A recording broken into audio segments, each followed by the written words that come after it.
Doctor, doctor, দরজাটা খোলো। Doctor, কে? Doctor. কে? ও, দক্ষিণাচরণ বাবু। তা আপনি এই এত রাতে?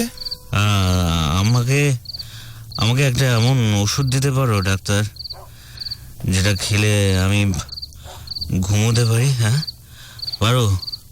পারো দিতে একটা ওষুধ? আপনি একটু শান্ত হন দক্ষিণাচরণ বাবু। আপনাকে না আমি বারণ করেছি, তবু আপনি আমার বারণ না শুনে আবার এসব ছাইপাশ খেয়েছেন। হ্যাঁ, খেয়েছি আমি খেয়েছি, বেশ করেছি খেয়েছি। কি করব বলো, নইলে যে আমার ঘুম আসতে চায় না। এসব খেয়েও তো ঘুমোতে পারেননি, আর তাই তো ছুটে এসেছেন এই এত রাতে আমার কাছে। জানো ডাক্তার, যতবার ঘুমোবার জন্য দু চোখের পাতা এক করতে চাই, ততবারই সেই এক কণ্ঠস্বর বারবার সেই একই প্রশ্ন আমার ঘুরে ফিরে আমায় করেই যায়। আমি পারি না তার সেসব প্রশ্নের হাত থেকে রেহাই পেতে। কিন্তু আচ্ছা, তুমি তো ওষুধ দিয়েছিলে আমায়। হ্যাঁ, দিয়েছিলে, কিন্তু জানো আজ রাত্রেও আবার সেই এক উপদ্রব আরম্ভ হয়েছে।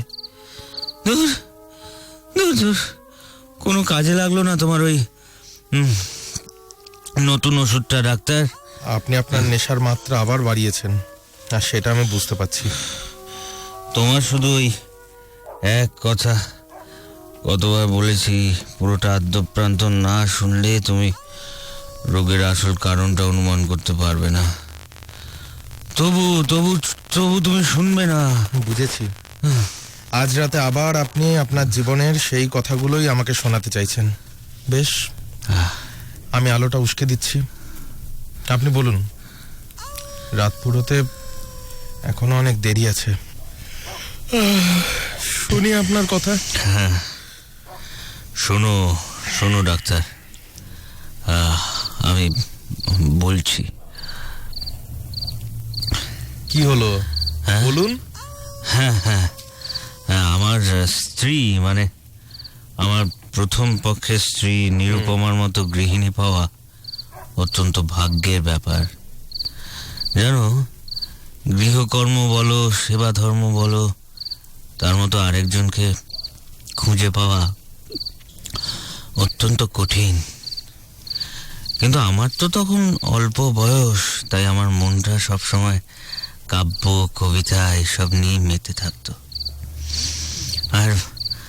আর মজা কি জানো ডাক্তার, তার সঙ্গে আমি যত সেই সব কাব্য কথা কইতে যেতাম, ততই তিনি সেসব কথা তার অদ্ভুত গঙ্গার স্রোতের মতো হাসি দিয়ে উড়িয়ে দিচ্ছেন।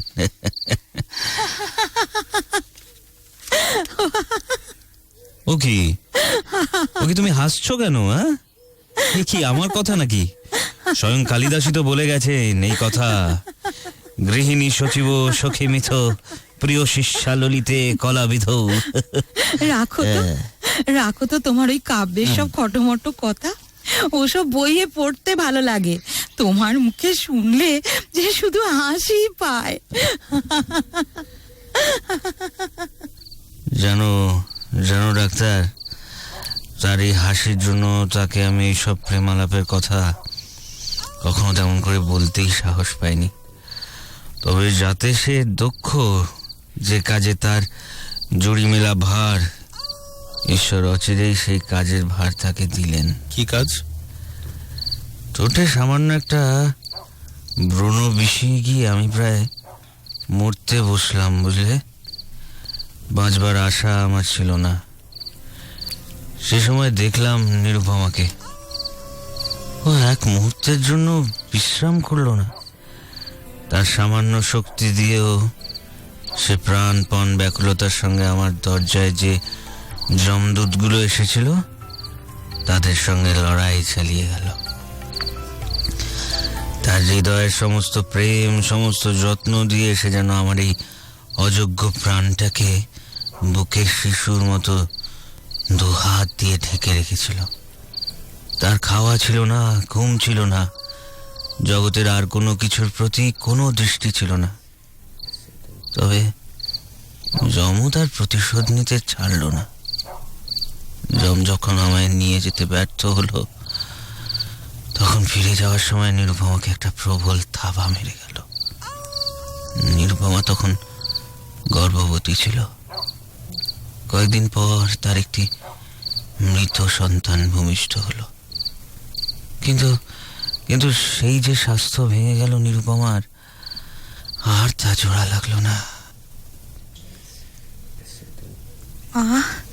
করো কি তুমি? আমার পাখাটা নিয়ে কি করছো?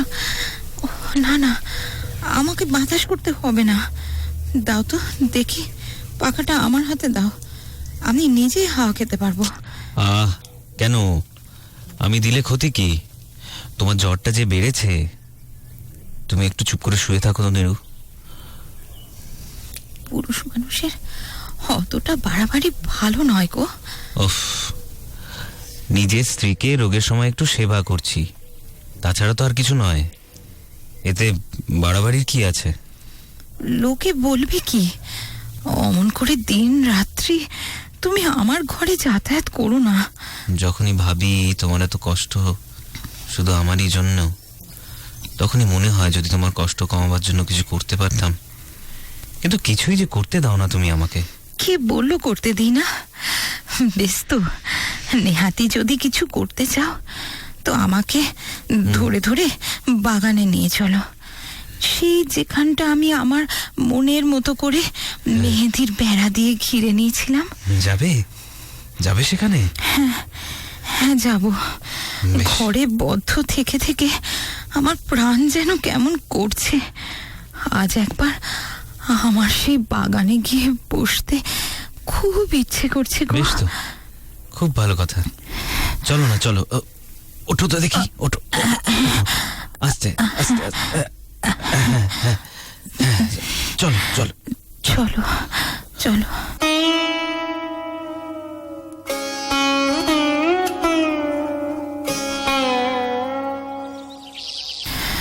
বকুল গাছের তলায় ওই সাদা মার্বেল পাথরটার উপর একটু শোবো।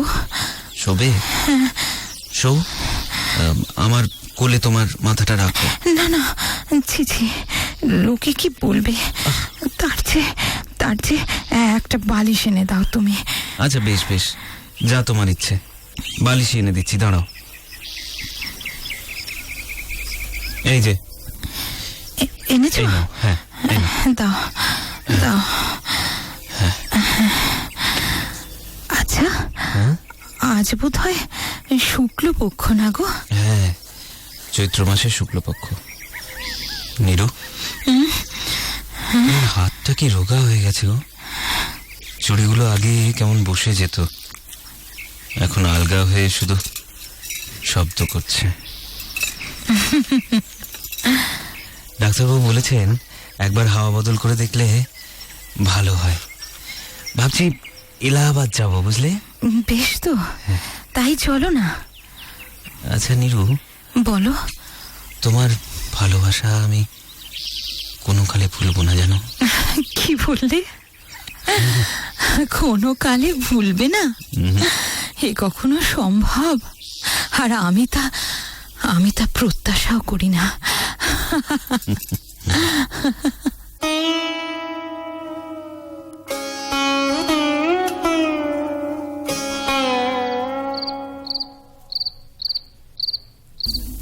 কি বুঝলেন ডাক্তারবাবু? আমার স্ত্রী সেরে উঠবেন তো? কথাটা রূঢ় শোনালেও বলতে আমি বাধ্য হচ্ছি দক্ষিণাচরণ বাবু, আপনার স্ত্রীর আরোগ্য লাভ একরকম অসম্ভবই বলতে পারেন। কি বলছেন ডাক্তারবাবু? দেখুন, এলাহাবাদে হারান ডাক্তারের যে একটা নাম আছে তা তো আপনি এখানে এসেই শুনেছেন নিশ্চয়ই। নইলে আমার কাছেই বা আপনার স্ত্রীর চিকিৎসা করাতে আপনি আসবেন কেন দক্ষিণাচরণ বাবু? তাই সেই হারান ডাক্তার যখন বলছে তখন ধরে নিতে পারেন কথাটা 100% সত্যি বলেই বলছি। তার সে কথা শুনতে আপনার যতই খারাপ লোক না কেন। কিন্তু এতে কোনো কিন্তু নেই দক্ষিণাচরণ বাবু। যতদিন বাঁচবেন আপনার স্ত্রীকে যে চিররোগ না হয়ে কাটাতে হবে তা আপনাকে মেনে নিতেই হবে, ডাক্তারবাবু বুঝলেন না? ডাক্তারবাবু একটু আস্তে বলুন না কথাগুলো, পাশের ঘর থেকে আমার স্ত্রী শুনতে পেলে খুব দুঃখ পাবেন।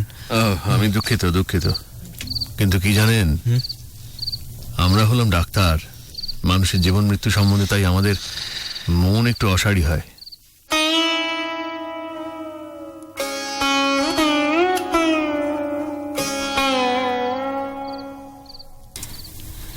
শোনো, কদিন ধরে তোমাকে একটা কথা বলবো বলে ভাবছি। বলো, কি কথা নিরু? দেখো, হ্যাঁ, যখন আমার ব্যায়ামও সারবে না, আর শিগগির আমার মরবার আশাও নেই, তখন আর কতদিন তুমি এই জীবন ঋতুকে নিয়ে নিয়ে কাটাবে বলো তো? তুই এসব কি যাতা বলছো বলো তো? কে বলেছে, হ্যাঁ, কে বলেছে তোমার অসুখ সারবে না? আচ্ছা, যে রোগী জানবে সে সবার চেয়ে বেশি বুঝতে পারে তার নিজের শরীরের অবস্থা। তাই তো বলছি তুমি তুমি আর একটা বিয়ে করো। না নিরু, না, যতদিন আমার এই দেহে জীবন আছে। কি বললে? হাসছো? নাও নাও নাও, আর বলতে হবে না। উফ, তোমার কথা শুনে আমি আর বাঁচি না। বিশ্বাস করো নিরু, বিশ্বাস করো, এই জীবনে আর কাউকে আমি ভালোবাসতে পারবো না।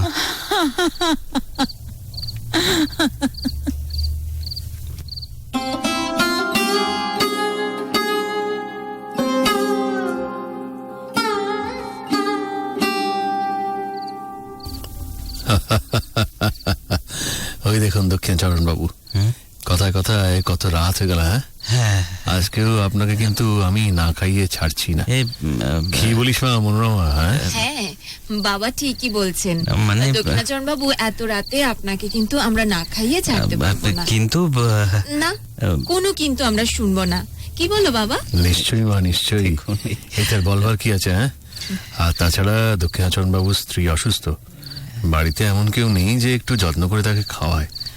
একেই বিদেশ বাবুই, আমাদেরই তো ওকে দেখতে হবে, তাই না? কি বল? বেশ, যখন এত করে বলছেন, আসলে সত্যি কথা বলতে কি, আপনার মেয়ের হাতের রান্নাটিও বেশ, একবার খেলে বারে বারে খেতে ইচ্ছে করে। তা বেশ তো, বারে বারেই না হয় খাবেন। হ্যাঁ, কি আপনাকে বারণ করছে কে? হ্যাঁ,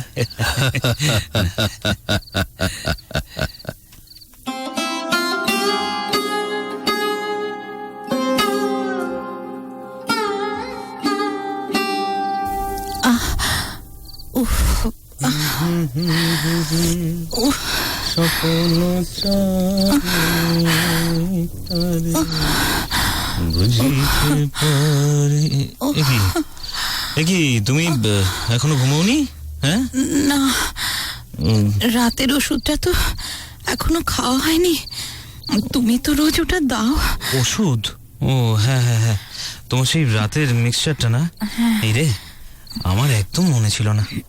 আসলে হারান ডাক্তার এমন করে খেয়ে যেতে জোর করতে লাগলেন না ওর ওখানে, বেশি আপত্তি করতে আমার আবার একটু আটকালো, বুঝলে? আর হাজার হোক ওর কাছেই তো তোমার চিকিৎসা চলছে, তাই ওকে মনক্ষুণ্ণ করতেও পারলাম না, বুঝলে? তা বেশ করেছো, খেয়ে এসেছো, এতে তো দোষের কিছু নেই। তাছাড়া সব সময় আমার এই বদ্ধ ঘরে তুমিও যদি আটকে থাকো, তাহলে তো তুমিও অসুস্থ হয়ে পড়বে।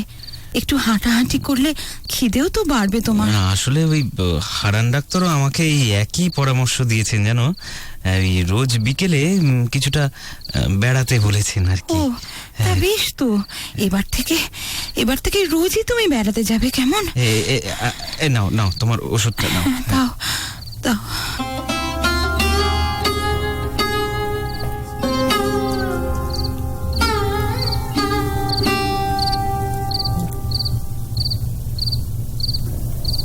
আসলে কি জানেন তো দক্ষিণাচরণ বাবু, যাদের রোগ আরোগ্য হওয়ার কোনো সম্ভাবনা নেই, তাদের পক্ষে মৃত্যুই ভালো। কারণ বেঁচে থেকে তাদের নিজেরও সুখ নেই, অন্যেরও সুখ নেই। ডাক্তারবাবু, এইসব কথা কেন বলছেন? আমার স্ত্রী শুনতে পেলে হয়তো ভাববেন কথাগুলো আপনি তাকেই উদ্দেশ্য করে বলছেন। ডাক্তারবাবু, একবার একটু আসবেন এ ঘরে? আপনার স্ত্রী আমাকে ডাকছেন। হ্যাঁ হ্যাঁ হ্যাঁ, আসছি আসছি। হ্যাঁ, বলুন নিরুপমা দেবী, কেন ডাকছিলেন আমাকে? আচ্ছা ডাক্তারবাবু, হ্যাঁ, একটা সত্যি কথার উত্তর দেবেন? কি কথা বলুন না। আচ্ছা, কতগুলো মিথ্যে ওষুধ গিলিয়ে ডাক্তারখানার দেনা কেন বাড়াচ্ছেন? এসব আপনি কি বলছেন? ঠিকই বলছি। দেখুন, আমার প্রাণটাই যখন একটা ব্যামো, তখন এমন একটা ওষুধ দিন না যাতে শিগগির সেটা বেরিয়ে যায় দেহটা থেকে।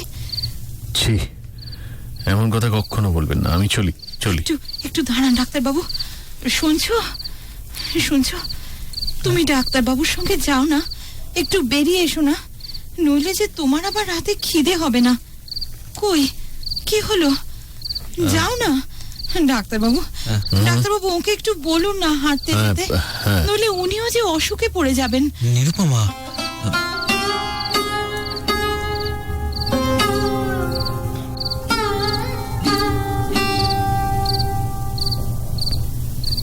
বাবা, আমি একদিন নিরুপমা দেবীকে দেখতে যাব ভেবেছি। এতদিন ওরা এখানে এসেছেন, ওর সঙ্গে তো আলাপ হওয়ার সুযোগই হলো না। ওর পক্ষে আমাদের বাড়ি আসাও তো সম্ভব নয়, তাই ভাবছিলাম। বেশ তো, আপনি কি বলেন দক্ষিণাচরণ বাবু? এই দেখুন, এতে আমার আবার বলার কি আছে? আচ্ছা মনোরমা, হ্যাঁ, তুইও যেমন এতদিন দক্ষিণাচরণ বাবু আমাদের এলাহাবাদে এসেছেন, আর তুই ওকে একদিনও একটু ঘুরিয়ে দেখিয়ে আনলি না এখানকার যা যা দেখাবার জায়গাগুলো। আমার নেহাত ডাক্তারি থেকে ফুরসত মেলা ভার নইলে আমি নিয়ে যেতাম। আসলে উনি তো সময় পান না। না না, দিন রাত্রির বাড়িতে বা বসে থাকবেন কেন? হ্যাঁ, না না, তুই ওই কালকেই ওকে একটু ঘুরিয়ে নিয়ে আয়। বেশ। কি দক্ষিণাচরণ বাবু, আসলে মনোরমার সঙ্গে বেড়াতে যেতে আপনার কোনো আপত্তি আছে নাকি? না না না, আপত্তি থাকবে কেন? এই তো আমার পরম সৌভাগ্য। হ্যাঁ,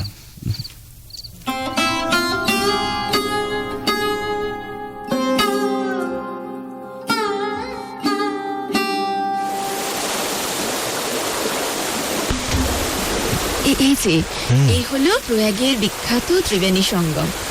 এখানে গঙ্গা, যমুনা, সরস্বতী এসে মিশেছে।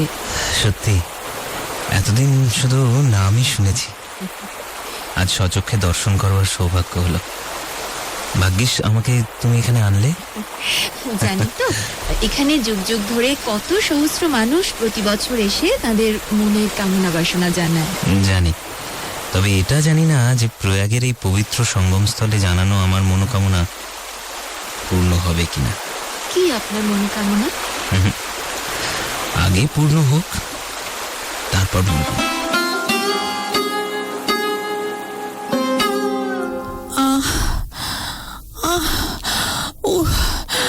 মাগো, খুব খুব কষ্ট হচ্ছে নুরু? দাঁড়াও দাঁড়াও, আগে ঘরের আলোটা দরজার পাশ থেকে এদিকে টেবিলে এনে রাখি, তারপর। না না না, আলোটা চোখে লাগছে। ওটা দরজার পাশেই থাক। বেশ বেশ বেশ, এখানে এনো না। ঠিক আছে ঠিক এনো আছে। না। হ্যাঁ, ও কি, ও কি, কে দাঁড়িয়ে ওখানে? কে ওখানে দাঁড়িয়ে আছে কোথায়? দরজার সামনে? ওকে, কই? ওকে, ওকে গো। দাঁড়াও দাঁড়াও, এরকম করছো কেন? কই, কোথায়? আমি চিনি না তো। তুমি চেনো না? না মানে চিনি। ও ও আচ্ছা আচ্ছা, উনি আমাদের হারান ডাক্তারের মেয়ে। হ্যাঁ হ্যাঁ, আপনি আসুন, আপনি আসুন, ভেতরে ভেতরে আসুন। এই আলোটা ধরো না গো, আলোটা ধরো আপনি না। ব্যস্ত হবেন না। কেমন আছেন? দেখতেই তো পাচ্ছেন।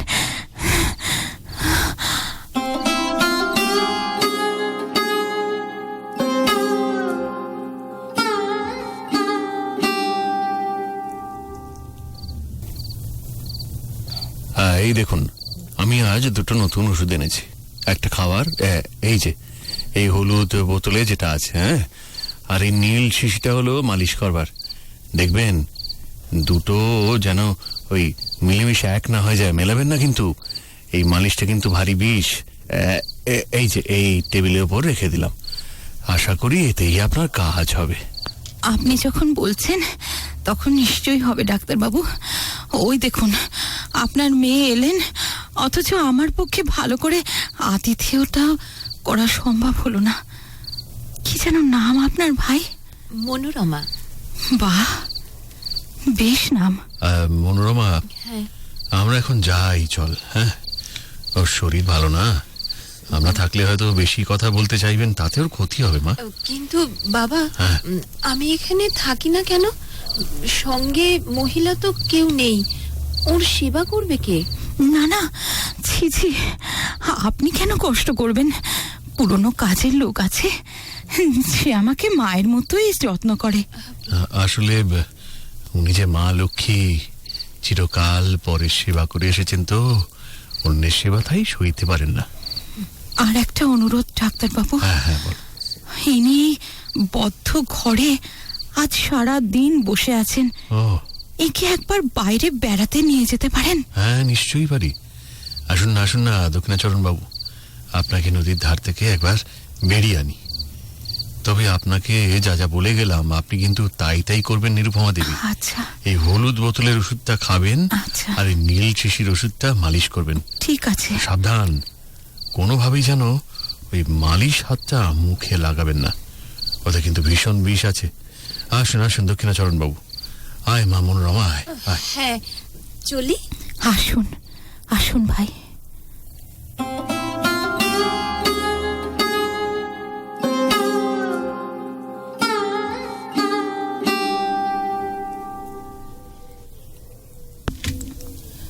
ও কি এখনই চলে যাবেন? খেয়ে যাবেন না?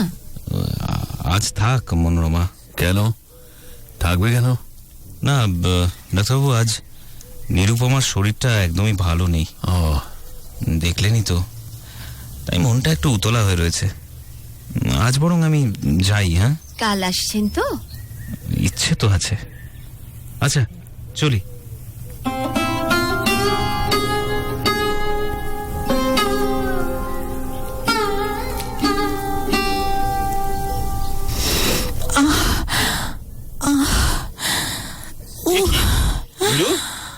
কি হয়েছে? কি আর তুমি ডাক্তারের ওষুধটা খাওনি? ব্যথাটা আবার বাড়লো কেন তাহলে? হ্যাঁ, আমি কথা বলো না, কথা বলো না, দাঁড়াও দাঁড়াও, আমি এক্ষুনি হারান ডাক্তারকে ডাকিয়ে আনছি। এই লক্ষ্মীমা, লক্ষ্মীমা, এই শিগগির একবার হারান ডাক্তারের বাড়িতে যাও তো, বলবে এক্ষুনি যেন আসেন একবার।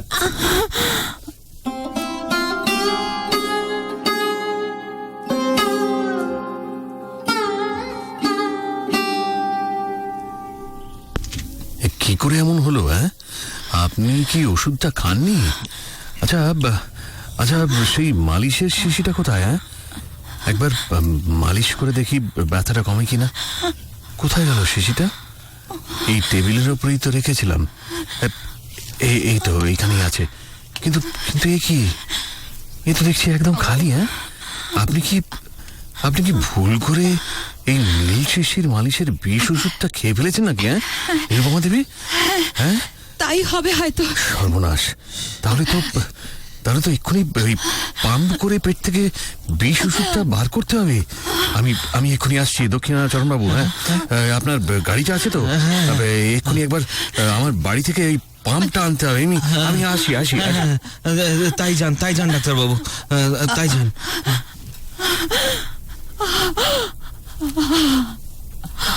নীরু, তুমি কি করলে নীরু? কেন এমন করলে? হ্যাঁ, শোনো শোনো, আমার কথাটা শোনো। আমার জন্য শোক করো না লক্ষ্মীটি। এ তো ভালোই হলো, এ তো খুব ভালো হলো গো। তুমি সুখী হবে, আর সেইটা মনে করেই আমি জানবে আমি সুখে মরলাম।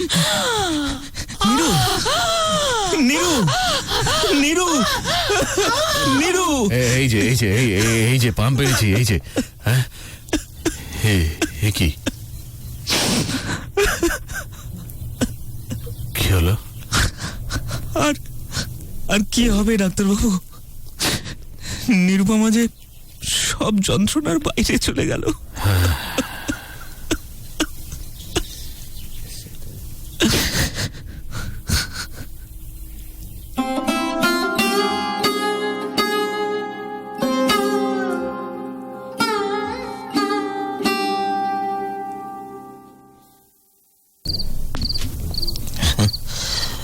জল, একটু জল দাও না ডাক্তার। হ্যাঁ হ্যাঁ, হ্যাঁ এই যে এই যে, দাও। হ্যাঁ নিন, দাও। এই নিন।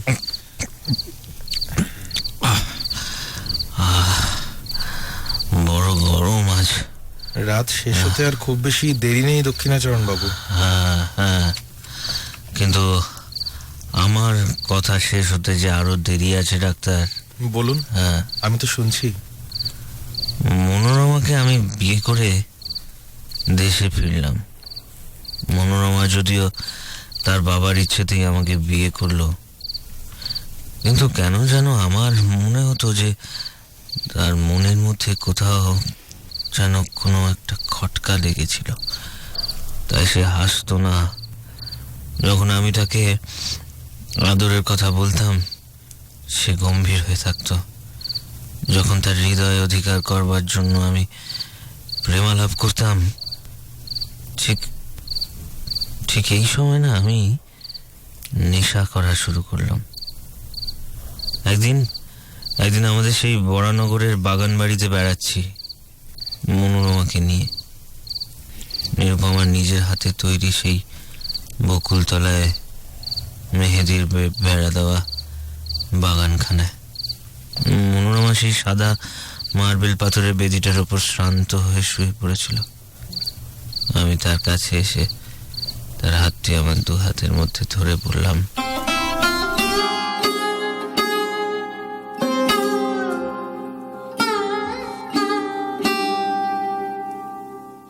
মনোরমা, তুমি আমাকে বিশ্বাস করো না? হ্যাঁ, কিন্তু কিন্তু তোমাকে আমি ভালোবাসি। তোমাকে আমি কোনো কালে ভুলতে পারবো না। কে হাসলো? নিরুপমা? না না, তা কি করে সম্ভব? নিরুপমা কোথায়? সে তো কিন্তু আমি যে স্পষ্ট শুনলাম তার হাসি। তাহলে কি আমি একদিন নীরুকেও ঠিক এই কথাগুলোই বলেছিলাম, আর তাই জন্যে কি নীরু এভাবে এসে উঠলো? কি হলো? হ্যাঁ? কি হলো তোমার?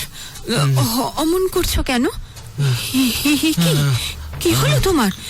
শুনছো? কি হলো?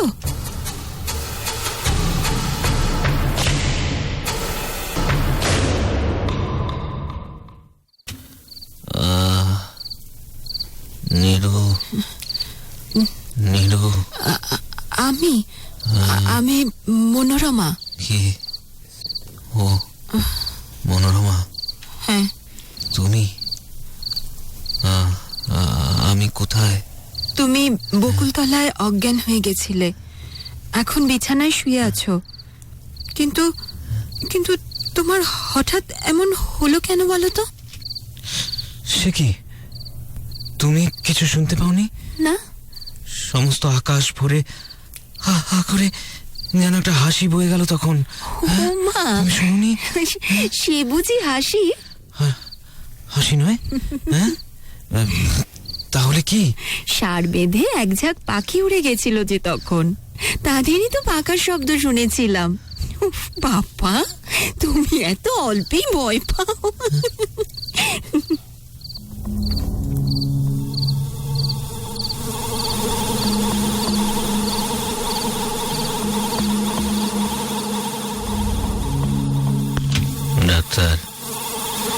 ডাক্তার সে হাসি কিন্তু আমাকে ছাড়লো না, বুঝলে।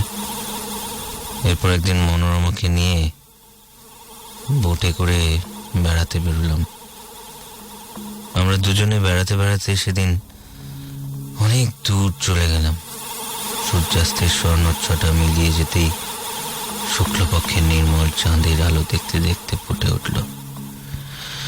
সে সেই অন্তহীন সাদা বালির চরের ওপর যখন অজস্র অবারিত উচ্ছ্বসিত জ্যোৎস্না একেবারে আকাশের সীমান্ত পর্যন্ত প্রসারিত হয়ে গেল, তখন মনে হলো যেন জনশূন্য অসীম স্বপ্নরাজ্যের মধ্যে কেবল আমরা দুজনই রয়েছি।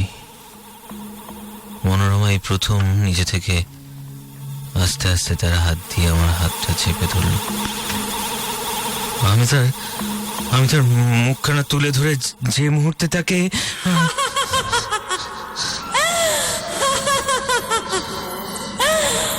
ওকে ওকে ওকে গো কে কে কে হাসলো? কে? কিসের শব্দ? জানি না, আমি জানি না মনোরমা। বুঝেছি জানো, এ বোধ হয় কোনো জলচর পাখির ডাক। চলো আমরা বরং বোটে ফিরি। চলো চলো, তাই চলো। চলো।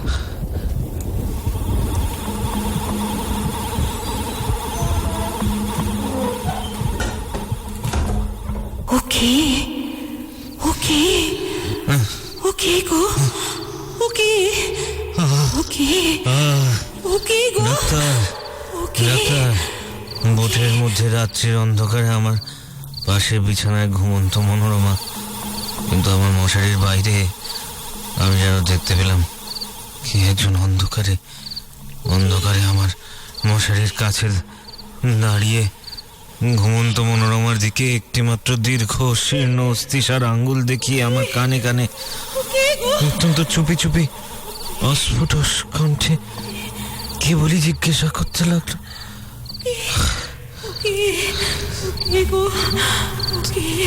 তাড়াতাড়ি উঠে দেশলাই জ্বালিয়ে বাতি ধরালাম, কিন্তু সেই মুহূর্তে সে ছায়ামূর্তি মিলিয়ে গিয়ে আমার মশারি কাঁপিয়ে বোট তুলিয়ে আমার সমস্ত ঘরমাক্ত শরীরে রক্তহীন করে দিয়ে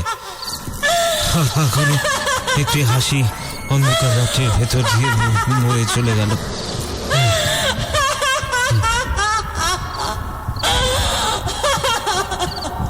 আর আমার মশারির পাশে আমার কানের কাছে অন্ধকারে আবার সেই অমৃত স্বর বলে উঠল,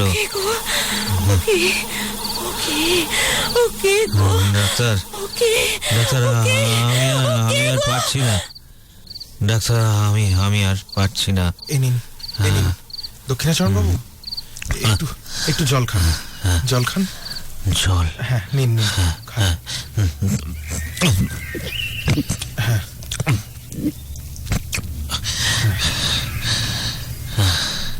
ভোর হয়ে গেল।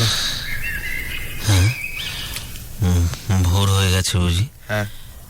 এতক্ষণ বুঝতে পারিনি তো, আগে বলবে তো। আমাকে যে যেতে হবে, কত কাজ পড়ে আছে সারাদিনের। না আমি যাই ডাক্তার, আমি যাই। আশ্চর্য মানুষ, সকাল হলেই আর কিছুমাত্র ভয়ের কোনো চিহ্নই থাকে না ওর মনে, অথচ রাত্রি হলেই আমি জানি আবারও উনি ছটফট করবেন, আর আবারও আমার দরজায় এসে ধাক্কা দেবেন আর বলবেন, ডাক্তার দরজাটা খোলো, দরজা খোলো ডাক্তার।